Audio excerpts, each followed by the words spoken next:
Are we going? Okay, yes, we're going. All right.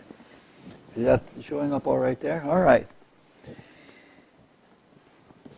We are, oh, there's Bonnie right now.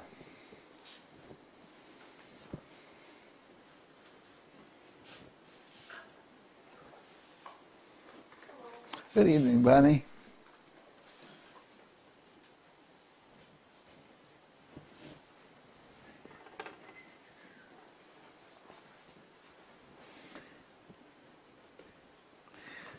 We are continuing our functional trip through the desire world, but this is not going to be the last talk to do that.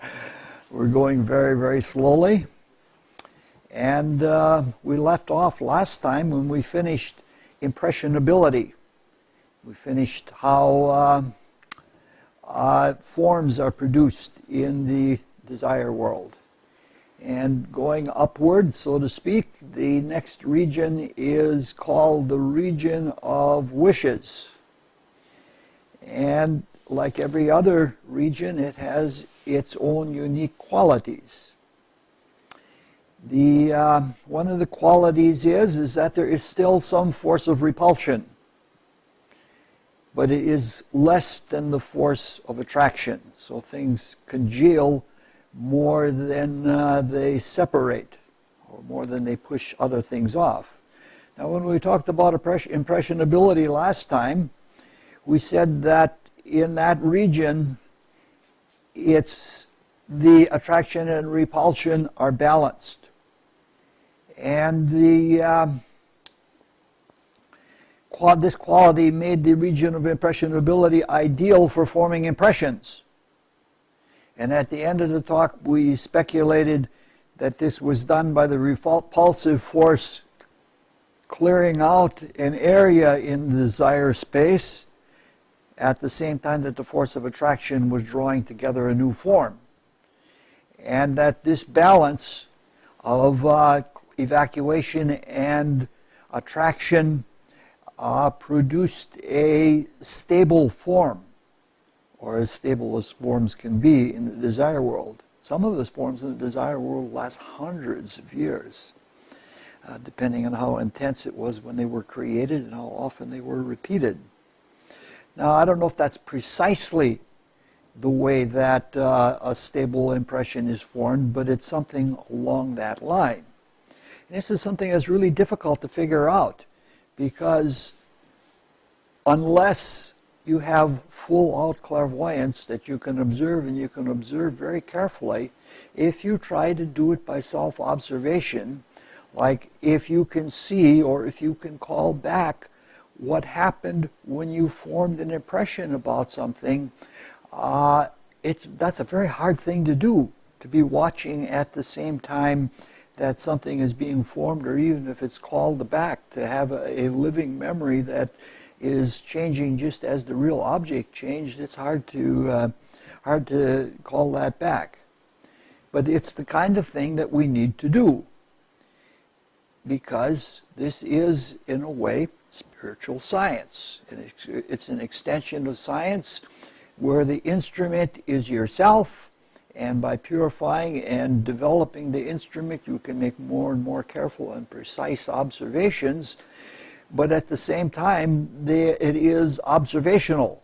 It isn't like what happens with most people is they have experiences in the desire world, and they suddenly are having all these kinds of feelings, and they get carried away by them, and they do not see the process of how things occur in the desire world. And so we have to be very scientific about it. We have to keep a cool consciousness. In fact, in all the spiritual worlds, it has to be done this way. Over hundreds of years, Buddhists have watched what happens when they think. And they have developed a very voluminous study of logic, and all based on inward self-observation. All right. So from all of that, we can see that in the region of wishes, there is a weak repulsive force clearing the way. And consequently, it's less likely that there is a distinct formation as far as the evacuation part is concerned. Things are a little bit more vague, and the form is less important than the life that works through the form. In fact, that's something that we're going to find out going all the way through the desire world. The higher we go, the more the life is there and important, and less important the form is. Now, not only are the forms of the region of wishes seem thinner, they're also more mutable. And this is always the case with giving emotions. There's more spontaneity and there is more creativity. Now, because this has been called, especially by the Rosies, the region of wishes, it would be wrong to think that it is only about what happens when we make a wish. In our modern language and in our modern consciousness, there are two better words to describe the activity of the region of wishes. And those two words are daydreaming and fantasy, which are really extended wishes, I guess you might say. Both daydreaming and fantasy have mild selfishness about them. It isn't like somebody stealing from somebody else or beating somebody else up or something like that. It's a more mild kind of selfishness, and that's where the mild repulsiveness comes. But if you look at a daydream, in a daydream, no matter how fantastic you make that daydream, it always ends up exactly the way you want it. And there's that kind of selfishness. And that's one of the functions that it has. When we can't work in the world, and if we are unappreciated, it's an easy thing to retreat into ourselves and daydream and have things come out exactly the way we want them. It makes us less fit to continue on in the world, but that's what happens. It's a defensive kind of thing. It's compensatory. In both fantasy and daydreaming, they are about the same, except that daydreaming is usually done with some degree of waking consciousness, and fantasy is more unconscious. And it seems on the surface to be less intentional, but it really is ultimately, if you study psychology.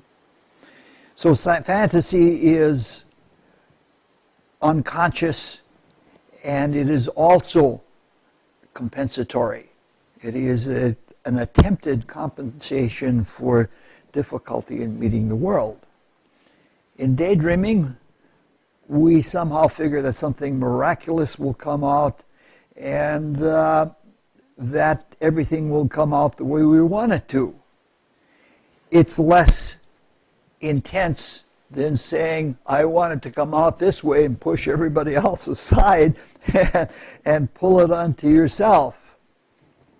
Now, fantasy and daydreaming are not exclusively selfish, and they are not purely wasteful.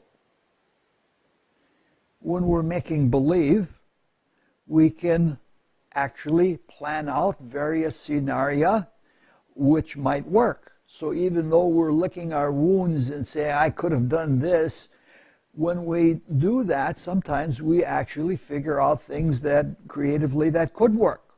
So they're not always something negative. Sometimes in a daydream, we can build up enough strength in ourselves so that we can go back to trying something that we wouldn't otherwise be able to continue to try in the moment. So they might often offer a period of rest. Fantasy, on the other hand, is usually regressive. And by that, I mean that when we encounter a life situation that we can't overcome, rather than doing something completely different, we pull back. We retreat. And when we retreat into fantasy. And what occurs then is that our creative imagination, instead of being used to solve problems or look at things in a very different way, we sort of just give up any hope, and we let the imagination then be something that is compensatory in a way that really isn't compensatory. So this, when this occurs, it represents a shift from giving the desire world attention to something and instead taking something back to ourselves, which is repulsive to those around us. It's not pleasant to be around fantastic people. In fact, many of them have a vibe coming off of them that says, don't bother me, I don't want to be bothered. Now, just because the region of wishes is not so strong in its repulsion, and it's not so strong in forming impressions in other forms, it doesn't mean that it is thin in terms of content. So even though it's not directly motivating towards some objective, you're just there daydreaming or fantasizing, the region is not purposeless, and it's not without some kind of value. We have to remember that the force of attraction is rich in purpose and motive, and that it is rich in qualities. So there are all kinds of qualities there.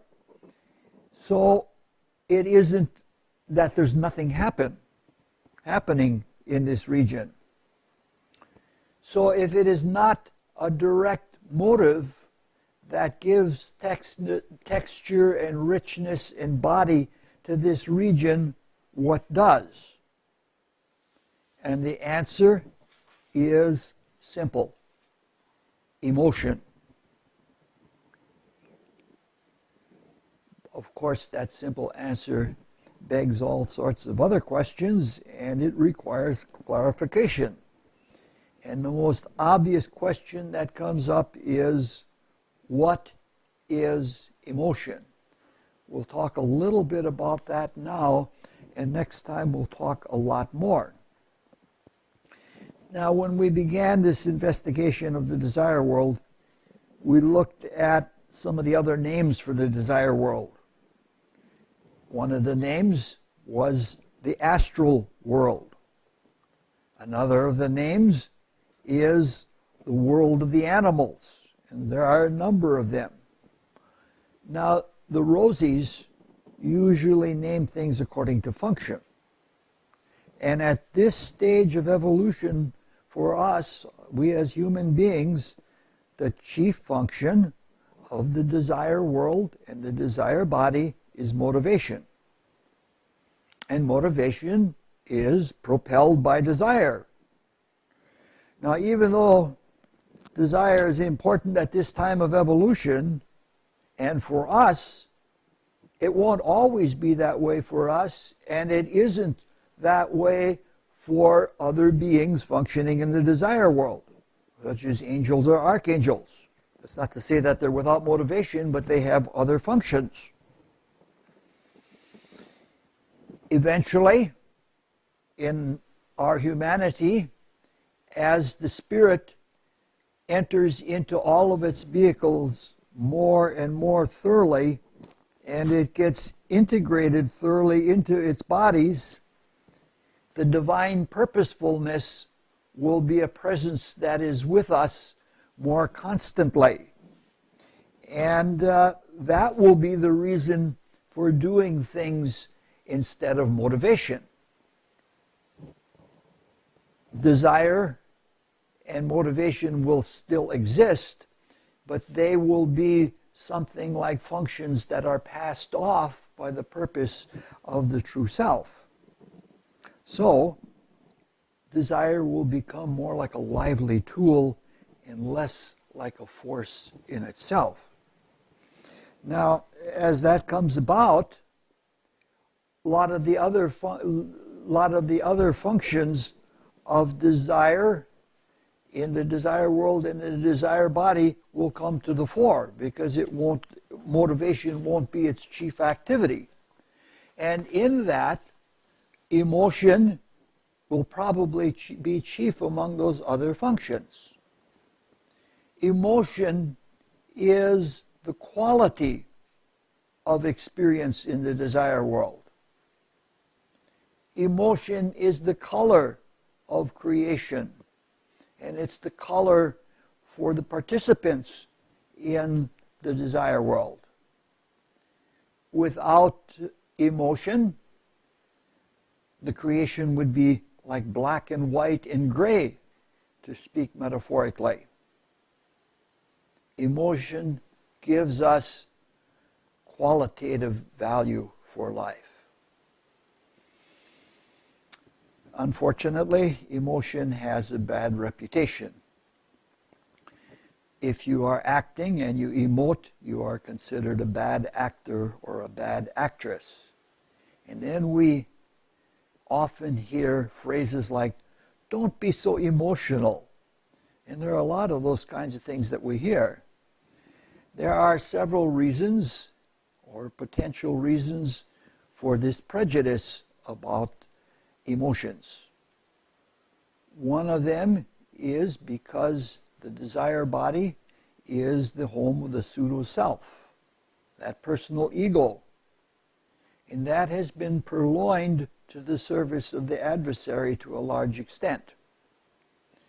And it's associated with our downfall and degradation. We won't discuss that now. We'll discuss that probably 2 talks from now. For now, it is sufficient to say that everything that is bad in our existence, that is inharmonious with the world around us, and that is a source of suffering and sorrow, is associated with the desire world and the desire body. And so we identify emotion as being something bad, as does nothing but produce something bad. Another reason that we give bad press to emotion is that the desire body and everything in the desire body can be controlled by the spirit through the mind. And since mind is closer to spirit, we tend to give preference to mind in our insecurity, and when we do that in insecurity, we tend to denigrate the emotions, which is not a wise thing to say, not a wise thing to do. In any case, emotion is good, and it is important. It has its place. It's not a substitution for motivation, because when you need motivation to do something, you don't just get all excited in emotion. That's where the problem with emotion arises, in the region of wishes. We lose control of our emotions in the same way that we lose control of our desires, and our desires take over. So we can spin our wheels, so to speak, in turbulent emotions and not do something. And we need to get something done. Something has to be finalized. Something has to be completed. And so in that regard, emotion can be very problematic. Now we can succor ourselves in self-serving, indulgent emotions, just as we do, or we think we do when we're gratifying ourselves in pleasurable selfish desires. Fantasy and daydreaming, if not regenerate, are not gross, but in them we do sell our self-control to that activity. In that, I would recommend very, very highly a little short, maybe 25-page novella by Fyodor Dostoevsky, and it's called White Nights. And by far, I've read 3 different translations of it, but if you can get a Constance Garnett translation, it is beautiful.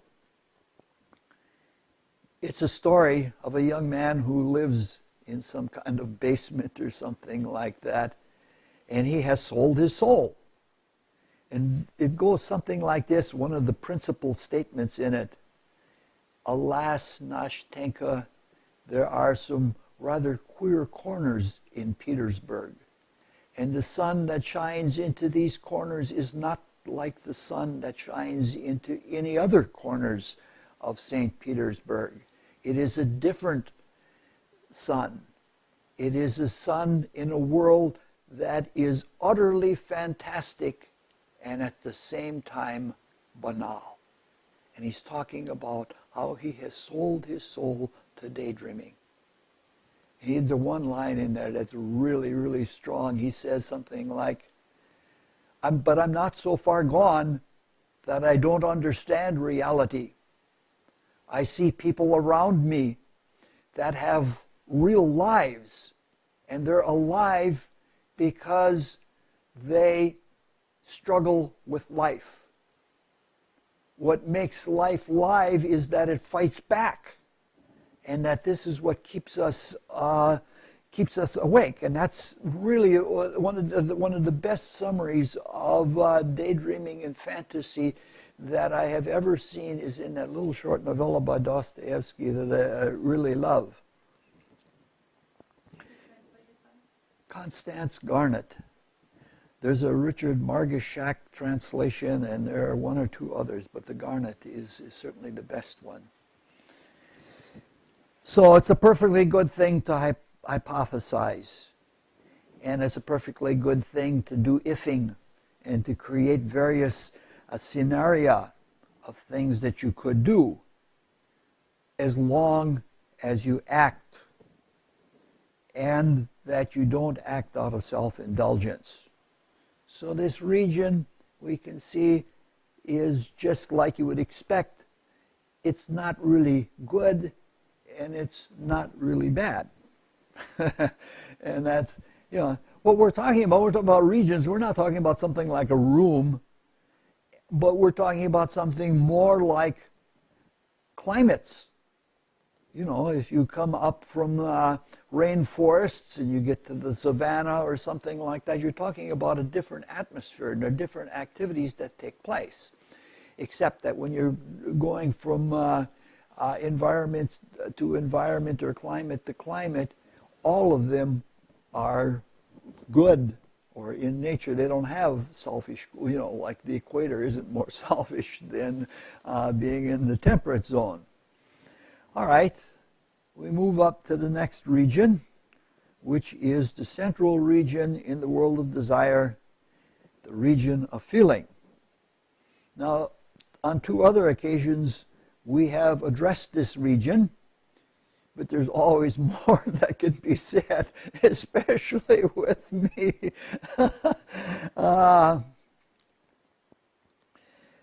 We're looking now in this functional tour for answers to questions that we had, and we find those answers now where we didn't find them before. Earlier we questioned about reaching out with one's feelings.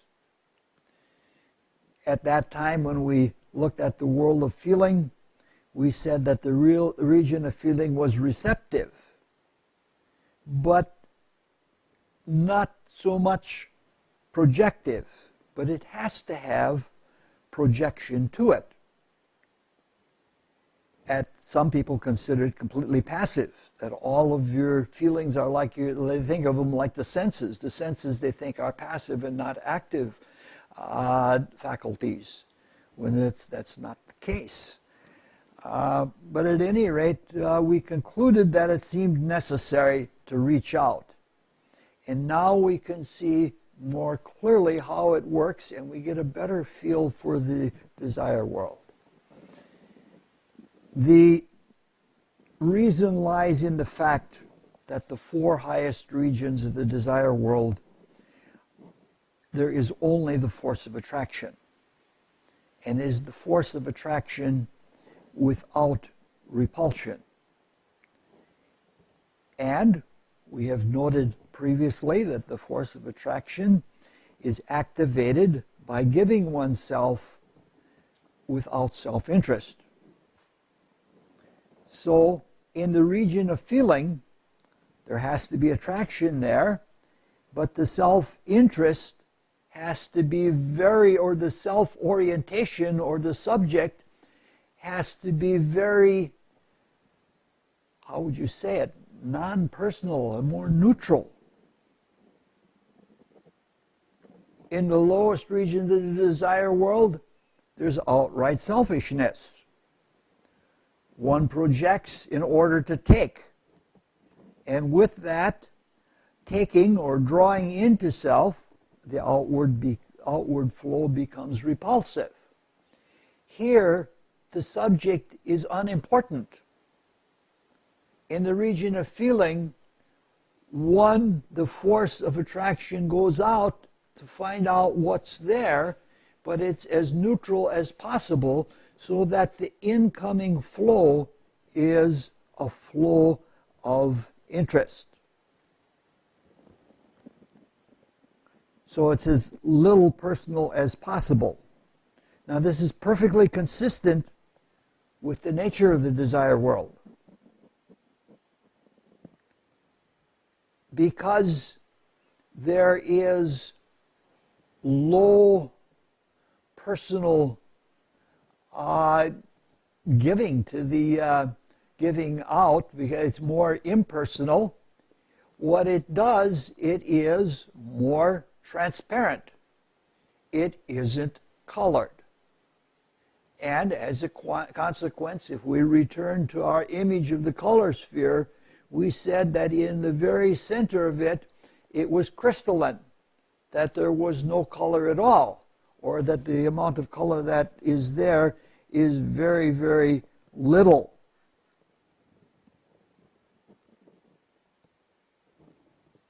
This is consistent with all clairvoyant observations of the desire world that I have run into. Because, I don't know how to say it. I think I'm just going to pass.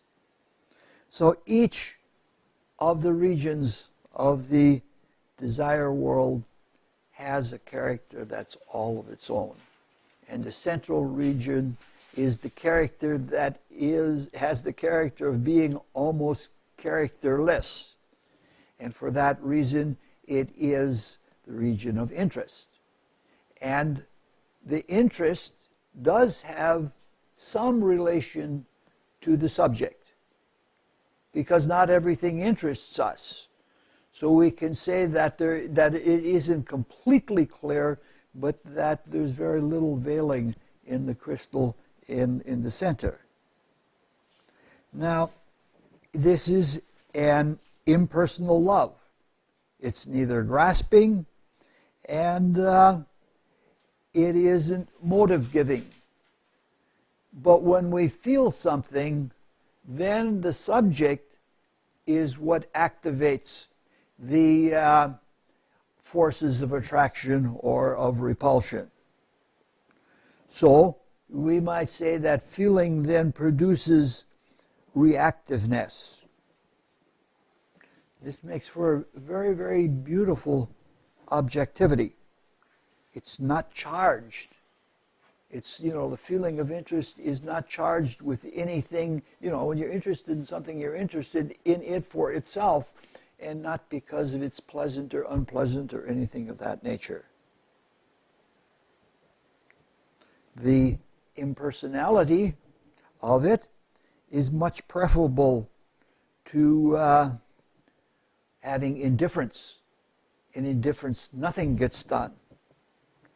And in terms of science, the implications of this are marvelous.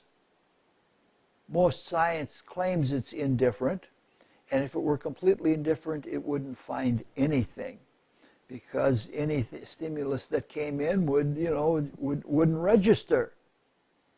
And after working 30 years with scientists, I know they're not indifferent. They're negative. They're skeptical.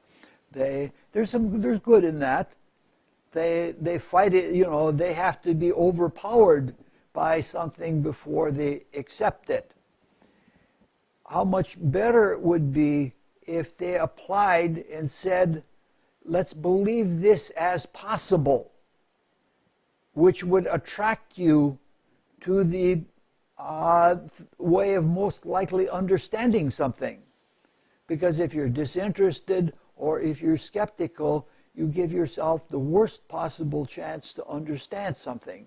Whereas if you give yourself an interest, and if you have a positive giving to it, it attracts. It attracts the very truth that you're looking for.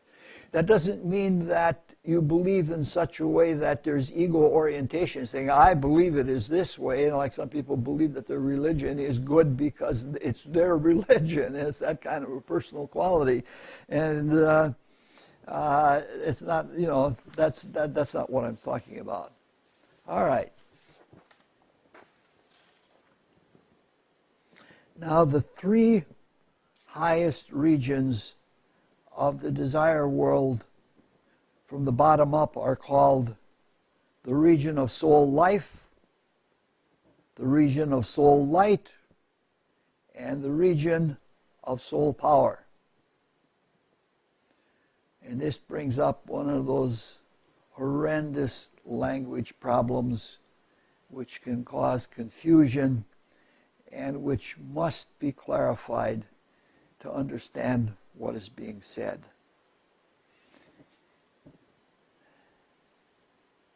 What's very good about this is if we clarify the usage, it clarifies the matter in such a way that we can apply it to our lives.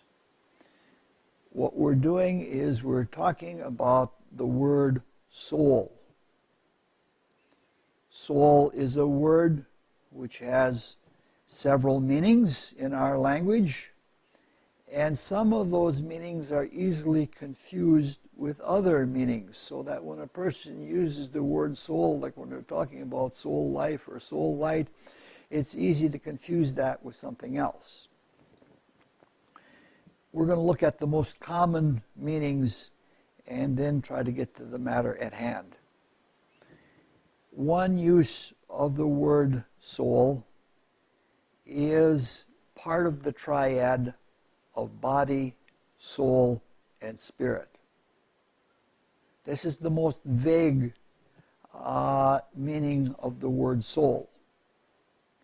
Now, in this triad, the word body refers strictly to the dense physical body, and not to any of the other bodies, such as the etheric body or the desire body or the mind. It relates only to the dense physical. Now, this is a reasonable way of looking at things because we've been in isolation for a long time in our waking consciousness in the dense physical world.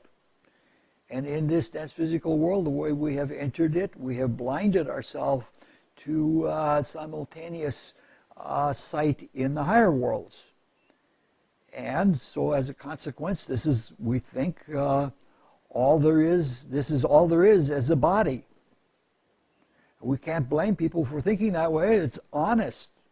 People non-dogmatically behave as if the physical body is the only body that we have. You go to anybody who studies the physical body, like a physiologist or something like that, and you start talking about, well, the vital body is causing this kind of thing, and they'll look at you as if you're crazy.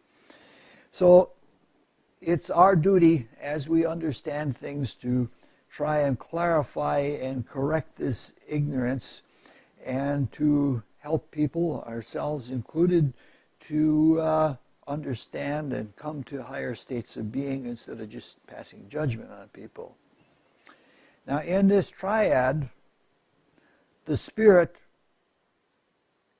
refers to that which knows things, that which does the thinking, that which does the feeling, that which works directly through intuition. Spirit in that triad is something that's transcendental, and it unifies everything in existence. It is also that which activates everything in existence in manifest being. In this, we encounter the possibility of another confusing word, and that is the word spirit. In the description of spirit as we're using it, we don't want it to be confused with a ghost or a spook or anything like that, because what we mean is something that's always transcendental, something that is always abstract, and that is never concrete, even though it works in the concrete. Soul, in this triad of body, soul, and spirit, is everything between the spirit and the dense physical body.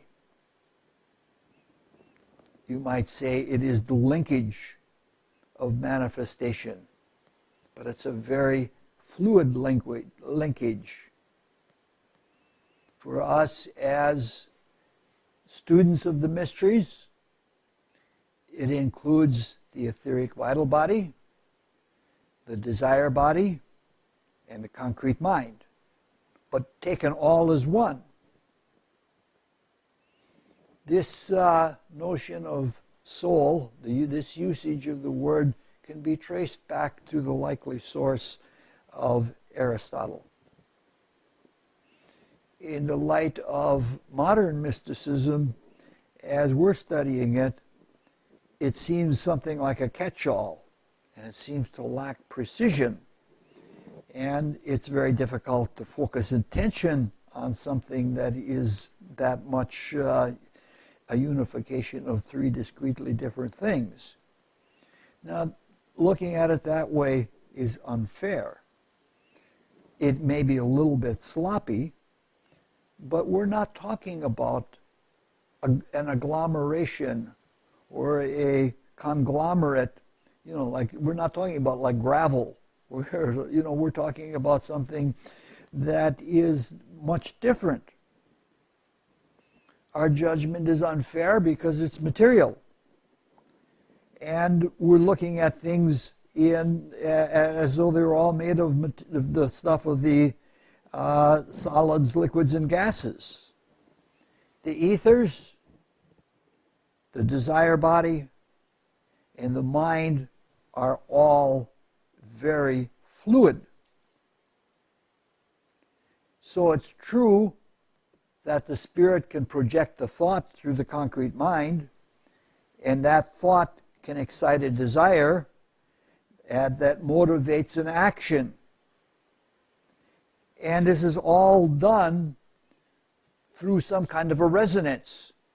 Each of the bodies resonate to each other, and the vertical connection is more like fluid drive than it is like a set of gears.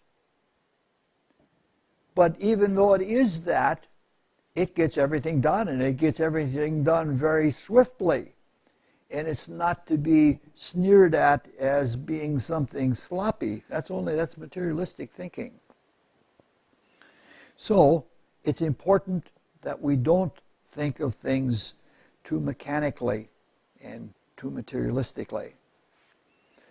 Now, even though this definition does have its validity, because when you look at the different bodies, the vital body, especially if there's a strong soul body, you have to look in a different way to distinguish it from the desire body. But for the most part, it's all just one ball of light, so to speak. So It's neither a good definition or a bad definition, but it's not the definition we're using.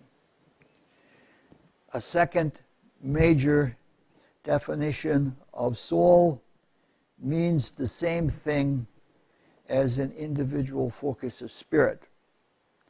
Spirit with a capital S. A self with a capital S.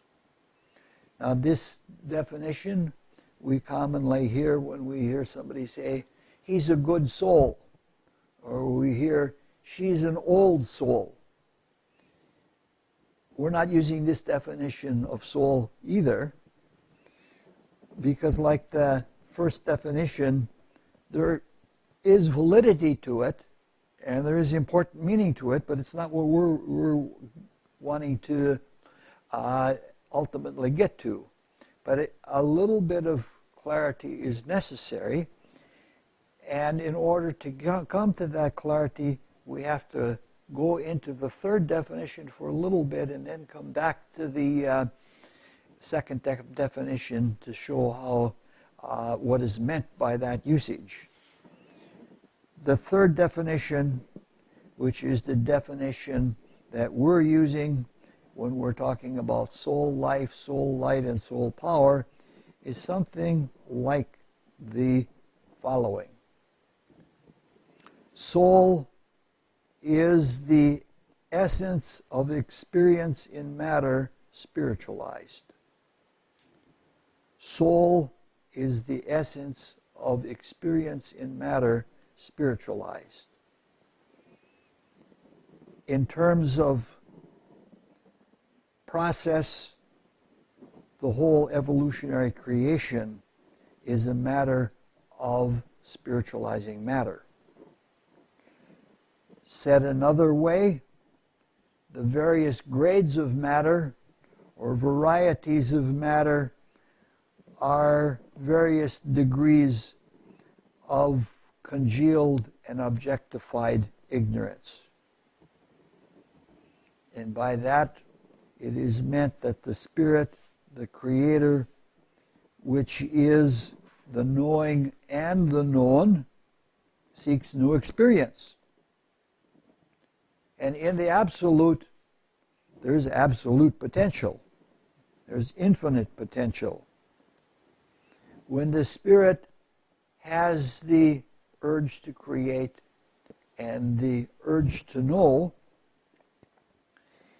it gives itself to the unknown in the form of a creative dream, which some people call the evolutionary scheme,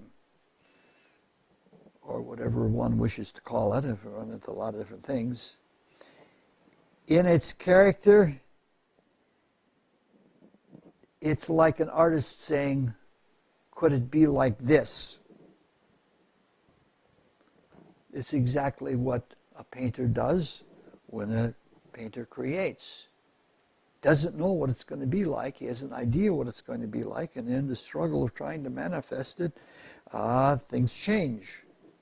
So the projection of the known reflectively congeals itself into this potential that could be anything.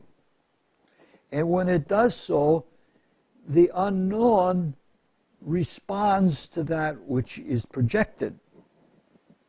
And it responds as various grades and states of matter, which are reflections, negative reflections of what the spirit is. And then the spirit interacts with matter, and in the interaction back and forth from experience, the matter, the unknown, becomes known. And literally, what is congealed ignorance becomes transformed into spiritual potency or spiritual being. And the stage in between, when matter is passing from being merely matter and being something that we don't know into spirit and into the known and into spiritual potency, that state in between, the essence that is drawn out of matter, is called soul. And it's a struggle that goes on. It's what we are involved with now. Now, for a moment, that's enough of the third definition. We'll come back to it in a little bit. It's enough to round out the second definition of soul. It's clear that the universal spirit is everything. Or better said, everything is in the universal spirit. It wouldn't be universal if it were otherwise. It's not always so clear that the universal spirit can be anything. That is what a creation is all about. Being something new, something unprecedented, something that can be anything, but it usually has a form according to what you are now. So there is a potential for the spirit to be anything. So there's an active potential in spirit, and there is a passive potential that is in what becomes matter. A passive potential, which we often call space, in which matter is congealed. And they both coexist as two sides of the coin within the absolute. Now, to understand this, we can say, we can reverse the principle of analogy. As above, so below. What has gone before in heaven will follow after on earth. And we can reverse that in some way, and we can say that we become what we have done. And that applies to the universal spirit. There's evidence of it right here in the physical world, that different spiritual beings have become different things because of what they have done. We go out on a starry night, with or without a telescope, we can see that every star has its own character. Even with the naked eye, you can see stars of every color. Now, since stars are very great manifestations of the universal spirit, this is evidence that there is a different character for different divine beings. Now, at this point, we have to make a correction, others will have a great misimpression. Though there is a difference from one star to the next, the difference is very negligible compared to the commonality of light.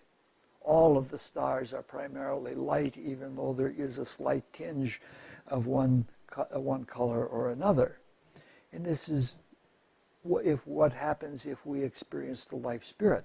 If we experience life spirit, that intelligible light is potent enough to make any difference within to seem less meaningful. The same is true of us in our bodies. Some people are taller, and some people are shorter, and some people have a higher metabolism, and some people have a lower metabolism. But the size and the structure and all those things may vary, but the common thing that we all have in common, the chemistry and physiology, is much more alike from people to people than the little differences. And the reason for this is, whether we're talking about stars or whether we're talking about the bodies of human beings, is because all of the stars have had common evolutionary backgrounds. And all of us as human beings have had common evolutionary backgrounds, and they were so much in common that we've all developed the same kind of physiology as a result of it. Nonetheless, there are differences, and the differences are real.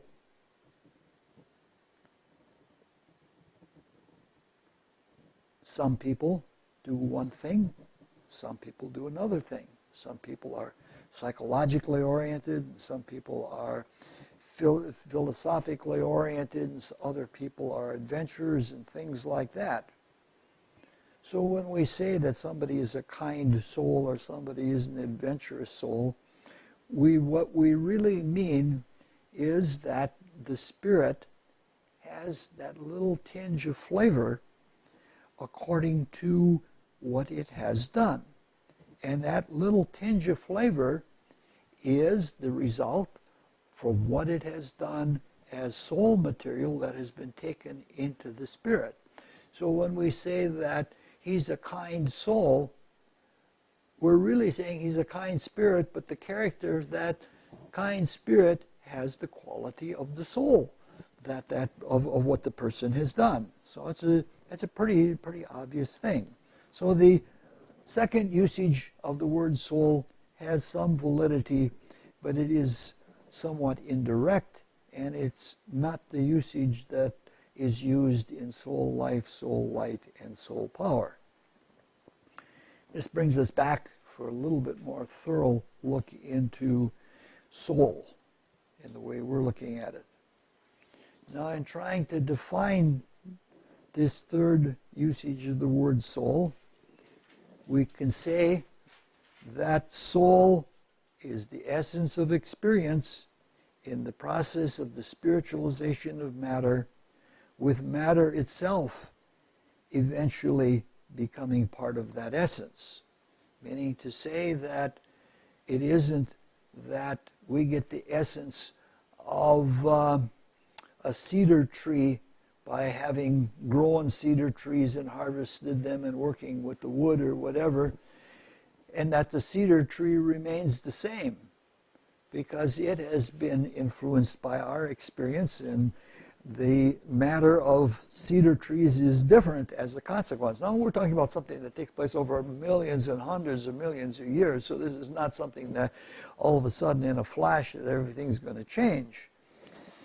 Now, that's quite a mouthful to say, to talk about soul being the essence of experience in the process of spiritualization of matter, with matter itself eventually being part of that essence. That's a big mouthful.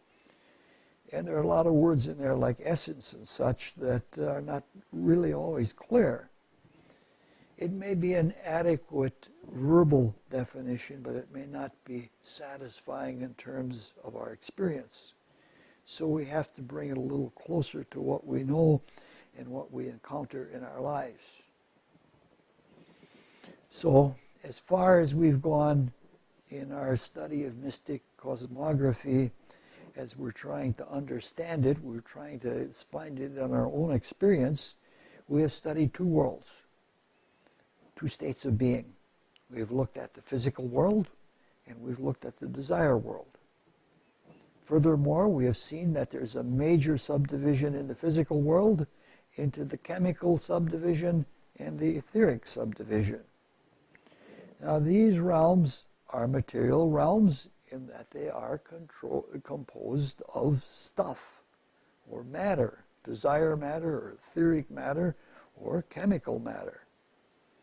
Now, we've also noted that we as human beings have experienced these worlds long enough to have been able to have created a body made out of the stuff of those worlds, and as a consequence, we as spiritual beings in this intimate connection with this independent body have been able to make our own laws, our own modification of the laws of nature that function in each of these worlds.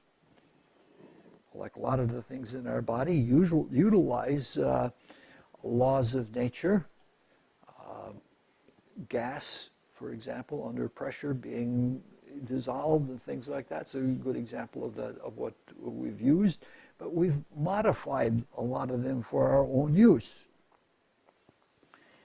So we have a dense body, an etheric body, and a desire body, and they're all under the aegis of ourself.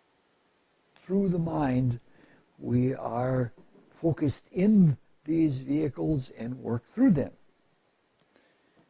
This means that we are more or less conscious participants in this work of spiritualizing matter.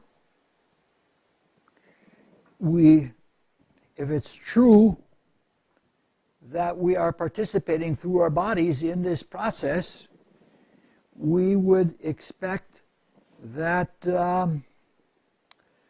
all of us have experience at generating soul. And so let's try to recognize more consciously what that experience of soul is as a consequence of the interaction with matter. Now we're working with 3 different kinds of body, working in 3 different kinds of matter, and so we would expect to find 3 different kinds of soul. And that's exactly what Western mystics have found. The kind of soul that relates to the spiritualization of matter through the dense physical body is called conscious soul or consciousness soul. The soul that is generated by working through the etheric body on the matter of the etheric subdivision of physical world is called intellectual soul. And the soul that is compounded in the desire world by working through the desire body is called emotional soul. Now we're going to look at this extensively in another sub-series when we get to it, if we ever get to it, at the speed that we're going at. So right now we'll just look at them for a little bit of a rudimentary understanding.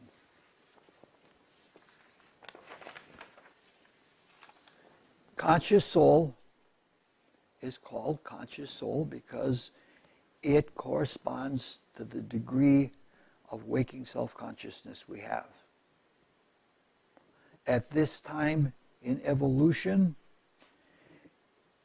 in this chemical region of the physical world, is the only place that we can really awaken consciousness and do so deliberately. We are evolving, every time that we refine our emotions or feel something different or desire in a way that we haven't before, we're evolving in the desire world.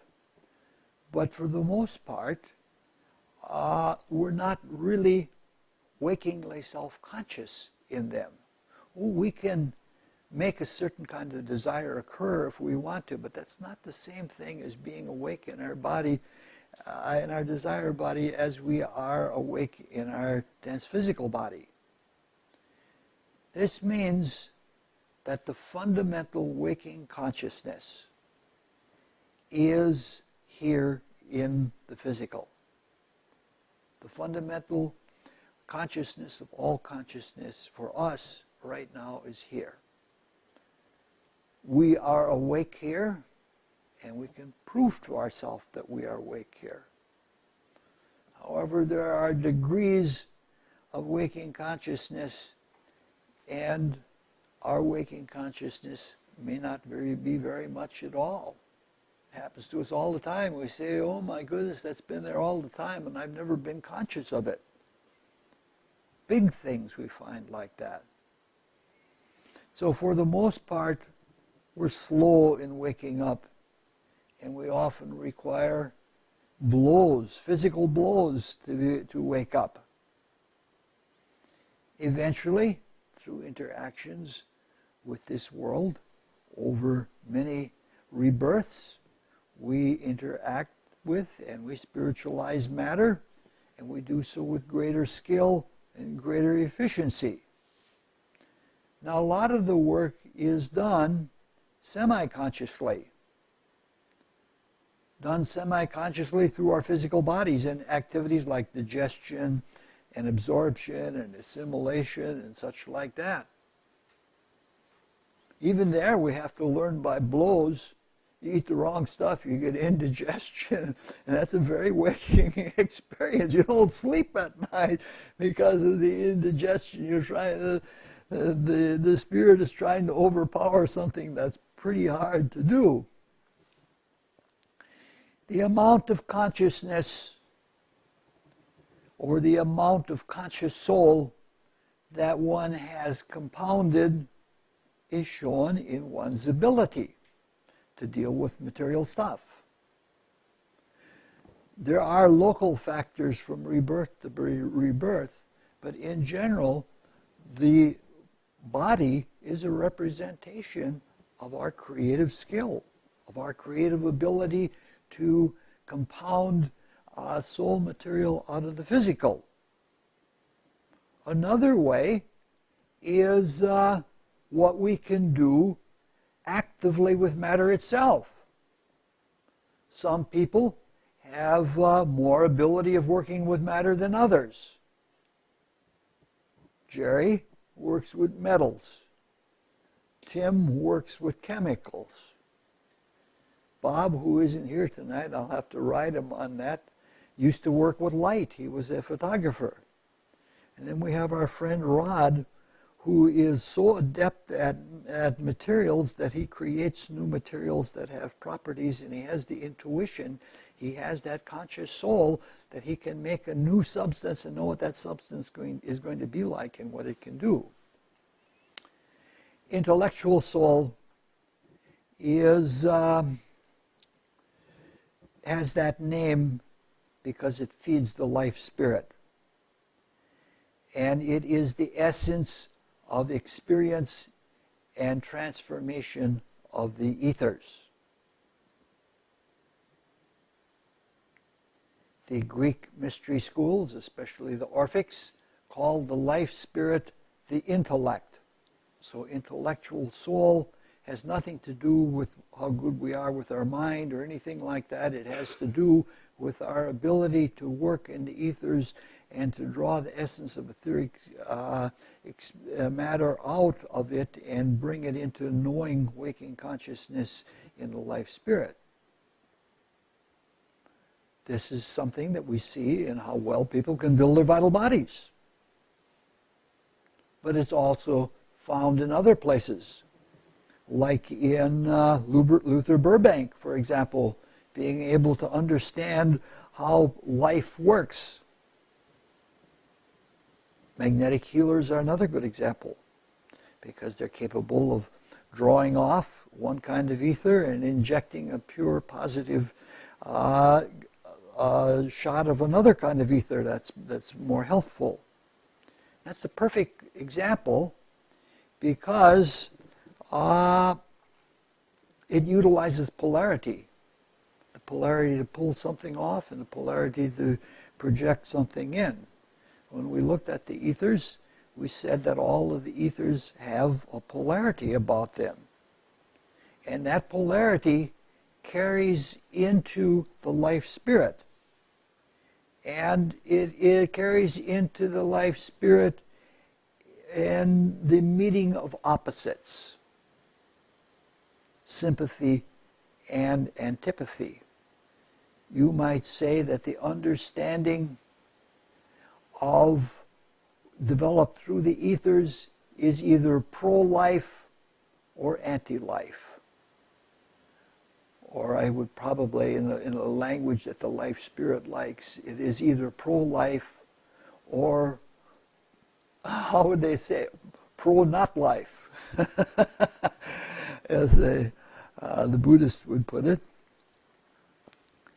And the sympathy and antipathy are not like the quality of attractive interest or repulsive forces. It is, I don't know how to say it, a quieter, more positive living quality of life that keeps things circulating. All life circulates. I don't know how to put some of these things into words sometimes. So we can see that the intellectual soul is a product of experiences.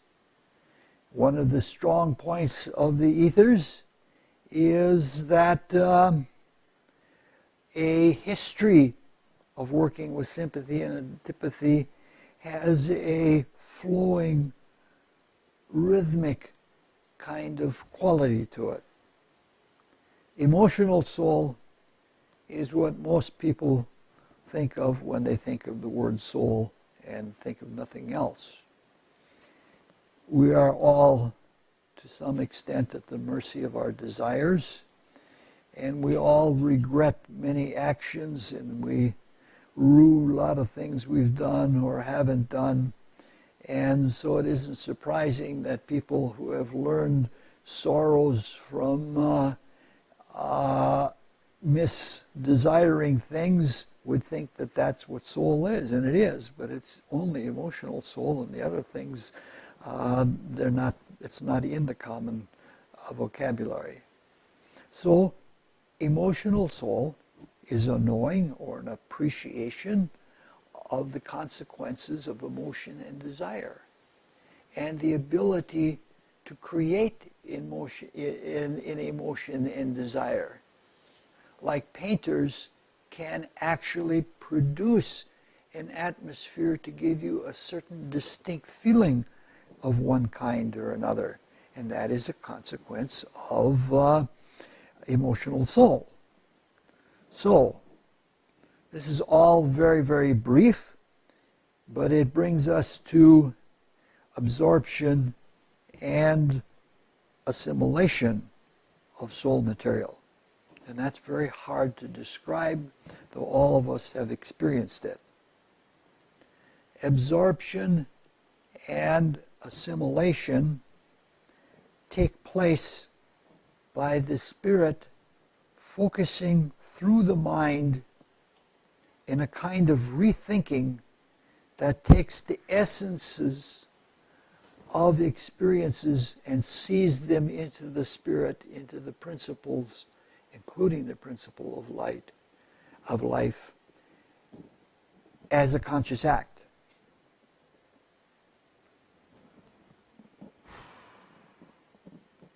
It's a kind of direct spiritual knowing. It's sort of like when you accept the reality of something. You've been struggling with something for a long time, and as a result of those struggles, you can see that's the way it is, and that's what that kind of struggling does. And when you see that, you see it into your own being. It's a drawing type of quality.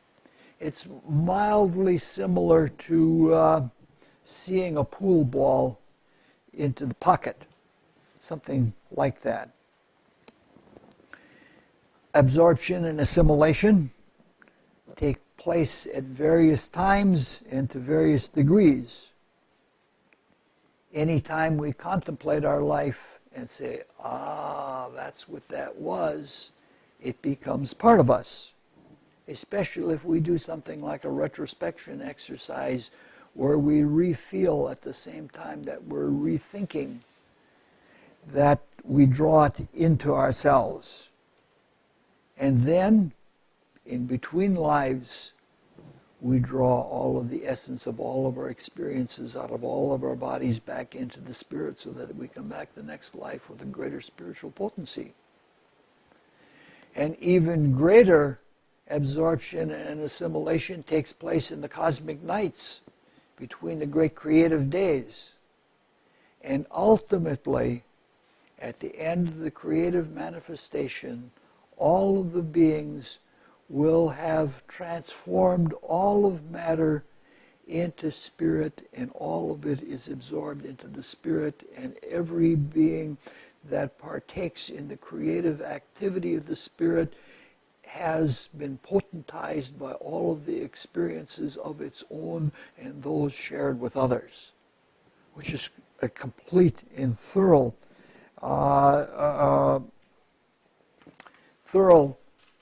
absorption and assimilation of spirit.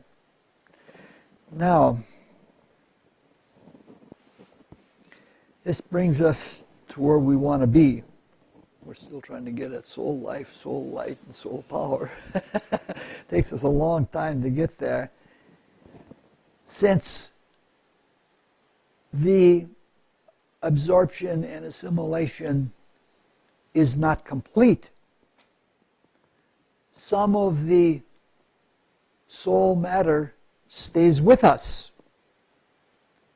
And it resides in the corresponding bodies through which it was created. And it is, so to speak, our property.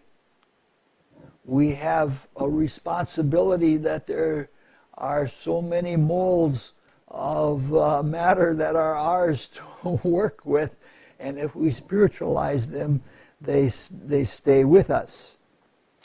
So it is, we all have in our bodies not only just the common stuff of the world out of which those bodies are made, we also have some spiritualized or some soul matter in our bodies as well. This means that we have with us cumulative soul matter that we carry around with us. It's great and gets greater according to the amount of creative work that we do. See, this is very different than what a lot of spiritual philosophies think, well, you get enlightened and that's it. It isn't. We're here, we're part of a great creative work. And we come to a waking consciousness so that we can participate better in the grand work, which is not our own. And so that the idea of flipping out of here is not necessarily a wholesome spiritual notion, and seeking enlightenment rather than seeking better service is also not really completely wholesome. Now, this grows in us, but there are some things about it that I do not understand, and I'm going to put something forward that is a mystery, and hopefully some of you will have read it somewhere or you will have experienced it in yourself so that you will have an answer for this. Now, the spiritualized matter of the desire world is found in the three highest regions of the desire body: the region of soul life, soul light, and soul power. The amount you have of soul power is the amount of magic you can do. In these three regions is where we find the alchemized emotional and desire work that we've done. In the vital body, the spiritualized matter that has not been absorbed but stays with us throughout all of our lives is found in the two highest regions of the vital body, the light ether and the reflecting ether. Now, if we follow this analogy, we would expect that the conscious soul would be found in the highest region of the chemical subdivision of the physical world, which is the gases. Now, I don't understand this. Do soulful people with conscious soul, do they have more gas in them? And I would appreciate any feedback I can get on this, because I've thought about it for a long time. It agrees with the Bible, where the Bible says the soul is in the breath or it's in the air, but that's not specific enough for me. If it is it in the residual air in the lungs?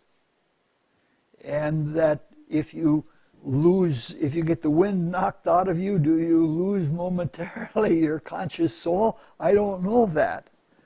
Or is it a matter of compounded, gas under pressure in your body? Or is it some other? It could even be, as far as I understand, things that are normally found in a gaseous state, like phosphates and things like that, are gases that are temporarily solidified. So if any of you comes across any of this, I'm sure Rudolph must have said something about it somewhere. If you run across it, please give me a reference. I'd like to know about that. All right. That's as far as we're going to go tonight. all of it preparing for taking the leap through the last three regions of the desire world next time, which we will do. And then we will look at the big problem with the desire body, and then we will look at practical means in everyday living of applying all of this information that we have looked into. And that's it. The last thing that you talked about, that in the vital body, the spiritual matter that hasn't been absorbed, that stays with us in the entire life, is in the reflecting ether? Light and reflecting. Right. It's the three highest in the desire world, the two highest in the etheric, and tentatively speaking, the highest in the chemical region, which would be gases. I'm sure von Helmont would have something to say about it, because his whole life was looking into gases and what they did. Well, thank you very much.